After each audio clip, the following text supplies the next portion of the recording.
Pesan ini buat yang sedang berbisnis, yang sedang membangun usaha, mudah-mudahan perusahaannya jadi besar. Agar perusahaannya nggak bangkrut, dengerin ini. Supaya perusahaannya nggak rugi, dengerin ini. Kita harus tahu bahwa tidak ada sebuah perusahaan itu yang bangkrut dalam satu malam. Semua kebangkrutan itu terjadi karena masalah-masalah kecil yang terus-menerus dibiarkan. Ada sebuah teori namanya broken windows theory. Jadi teori ini tuh menjelaskan bahwa kalau misalnya kita punya rumah, rumahnya itu ada jendela, jendelanya dari kaca. Terus kemudian kacanya pecah, ini masalah. Kita tahu bahwa kacanya pecah, kita tahu bahwa ada masalah, tapi tidak langsung segera kita betulkan, maka menurut teori ini yang akan terjadi adalah masalah besar. Yang akan terjadi adalah masalah kecil yang dibiarkan ini akan mengundang masalah besar. Akan ada maling yang masuk melalui jendela ini dan mengambil perabotan, mengambil semua perlengkapan kita, mengambil harta-harta kita di rumah. Dan kejadian masalah besar itu terjadi karena kita membiarkan jendela yang pecah tidak langsung diselesaikan begitu saja. Nah, teori ini bukan hanya berlaku untuk masalah rumah yang kacanya pecah, tapi juga berlaku di bisnis, berlaku di perusahaan.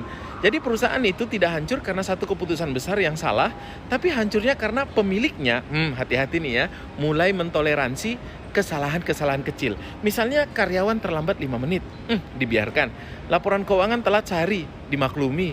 Gudang berantakan, dianggap biasa. Target tidak tercapai, alasannya diterima terus. Meetingnya molor, semua tertawa. Lama-kelamaan standar perusahaan turun tanpa disadari.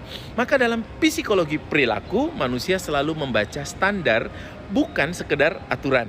Jadi mereka melihat apa yang ditoleransi, bukan apa yang tertulis. Maka percuma kalau kita menuliskan aturan, tapi kemudian kita melanggar, orang melihat yang dilanggar. Bahkan penelitian di lingkungan... Maaf, saya lanjutin ya. Tadi ada pengumuman, jadi kepotong videonya. Jadi maksud saya begini teman-teman semuanya. Ketika tanda-tanda ketidakteraturan itu mulai dibiarkan, pelanggaran-pelanggaran lain itu akan menjadi lebih mungkin untuk terjadi.